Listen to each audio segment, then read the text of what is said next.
আপনি যে কোম্পানিটা দেখেন সেই কোম্পানির মালিক আমি না, আমি কর্মচারী রাকিব মালিক। সে যে এত বড়লোক ভাবে সেটা কাউকে জানাতে চায় না। এটা তুমি কি করছো প্রিয়? তুমি জানো এটার দাম কত? ওর খালা অস্ট্রেলিয়া থেকে এটা পাঠিয়েছে, 1 লাখ টাকা দাম। হ্যাঁ ও বাচ্চা মেয়ে, ওকে এত কিছু বলছে কেন? আসলে তুমি আমার কাছে নাদিয়া, নাদিয়া, বলো শুনতেছি। তুমি কি কোনো কারণে রাগ করছো? তো রাগ করবো না তো কি করবো? হ্যাঁ ভাইয়া ভাবিরা কি পরিমাণ অপমান করলো সবার সামনে। 4-5 হাজার টাকা দিয়ে তুমি একটা কিট খেয়ে দিলা। ঠিক আমাদের মাকে এত দামি খেলা তো কেউ দিতে পারতাম, তাই না? আমি বলছিলাম তোমাকে, না সেটা করলাম না। আমার ভাই বোনেরা থাকে বিদেশে, সবসময় জন্য একটা দামি দামি গিফট কিনে দেয়, আর আমি তো ফুপু ফুপু হয়ে আমি কি গিফটটা দিলাম? কথা তো শোনাবে। ভাইয়া কি বলছে? সবসময় সামনে ভাইয়ের উপর ভরসা করে থাকি, জীবনটাই পার হবে চুলা চিন্তা দেখতে। কি বলতেছো তুমি? কি বলতেছি? শোনো, তুমি একটা কাজ করবা, তুমি বাবাকে বলবা যে তোমাদের গ্রামের একটা জমি আছে, সেই জমিটা বিক্রি করো, তোমাকে যাতে কিছু টাকা দেয়। এটা দিয়ে একটা বিজনেস শুরু করো, কিছু একটা করো। কি বিজনেস করবে সেটা যদি তোমার বুদ্ধিতে না আসে, তুমি সাগর ভাইকে জিজ্ঞেস করো, তার কাছ থেকে একটা বুদ্ধি নাও। সেই বুদ্ধি নিতে তো তোমার আবার কষ্ট হয়ে যাবে, তুমি পারবে না বুদ্ধি নিতে। তাহলে আমি তাকে ফোন দিই, আমি জিজ্ঞেস করি কি বুদ্ধিতে করা যায় দিতে। পাগল হয়ে গেছো নাকি? হ্যাঁ ভালো হয়ে গেছি, একদম ভালো হয়ে গেছি। আমার মানুষের কথা শুনতে ভালো লাগে না। যখন প্রেম করতে তখন কত কথা শুনেছো আমাকে, যে নাদিয়া তোমাকে আমি কোনোদিন কোনো কষ্ট ফিল করতে দিব না, আমার দ্বারা তুমি সবসময় ভালো থাকবা, সবসময় আমি তোমাকে সুখী রাখবো। এই আমার সুখ, খুব সুখে সংসার করতেছি আমি। ও লাগে না অনেক গুলো। আমি তোমার হাত ছুঁয়ে কথা দিচ্ছি, আমি বেঁচে থাকতে তোমাকে কখনো কষ্ট করতে দিব না। হয়তো শহরের উঁচু বিল্ডিং এ পুরো ফ্ল্যাট আমি গাড়ি কিনে দিতে না পারি, কিন্তু আমার ভালোবাসার অভাব কখনো তোমাকে চেয়ে পেতে দেবো না। হ্যাঁ বলো। তুমি নাকি নতুন একটা ট্যাব কেনার জন্য এদের জন্য পাঠিয়েছো?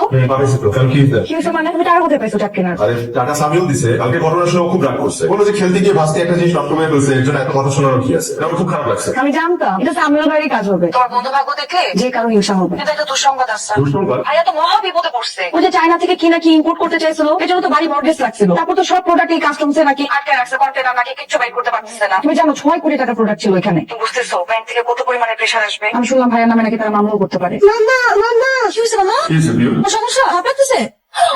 হ্যালো, আপনাদের বাচ্চার হার্টে একটা ছিদ্র আছে। হার্টে ছিদ্র মানে? হঠাৎ করে হার্টে ছিদ্র করতে আসলো? না হঠাৎ করে না, এটা জন্মগত। বাচ্চা যখন ছোট থাকে তখন এগুলো করে না, বড় হয়ে যখন একটু হালালি করে প্রবর্তন করে তোমরা করে, আমাকে ঘাবড়াবেন না, আমাদের কাছে চিকিৎসার ব্যবস্থা আছে। ওর অপারেশন করবো। Open heart? এটা কি বলতেছেন আপনি? এতটুকু ছোট বাচ্চার ওপেন হার্ট কি করে হয়? এটা ছাড়া করতে হবে, দ্রুতই করতে হবে। খরচা করতে ব্যাপার বিস্তারিত বলেন না। টাকার ব্যবস্থা হয়ে যাবে, প্লিজ আমার মেয়ে অপারেশনের ব্যবস্থা করে দেন। নাদিয়া, কি টাকা বিষয় বলবো? হ্যাঁ টাকাটা কিভাবে জোগাড় করবো তাই তো?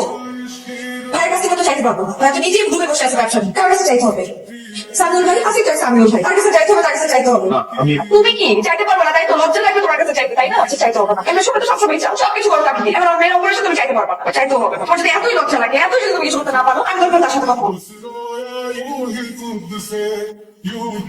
প্রিয় এখন কেমন আছে? আলহামদুলিল্লাহ ভাইয়া। আলহামদুলিল্লাহ, শুনে একটু সাহস পেলাম। সামিউল ভাই আপনি যে উপকারটা আমাদের করলেন, এই ঋণ আমরা কিভাবে শোধ করবো বলেন ভাই? এখনকার যুগে আপনার মতো মানুষ পাওয়া মানুষের ভাগ্যের ব্যাপার। আপনি যদি আমাদেরকে এতগুলো টাকা না দিতে, আমরা তো আমাদের মেয়েটাকে বাঁচাতে পারতাম না। ভাবি আমি সরি, আমি একটা কথা আপনার কাছে গোপন করেছি ভাবি। আপনি যে প্রশংসা করছেন, যা কিছু বলছেন আমি করেছি, তার কোনো কিছুই যোগ্য আমি না। আমি ওর জন্য কিছু করিনি, আমাকে কিছু করতে হয়নি, যা কিছু করে রাকিবই করেছে। মানে? আমি অনেকদিন ধরে একটা কথা আপনার কাছে গোপন করেছি। আপনি যে কোম্পানিটা দেখেন সেই কোম্পানির মালিক আমি না, আমি কর্মচারী রাকিব মালিক। সে যে এত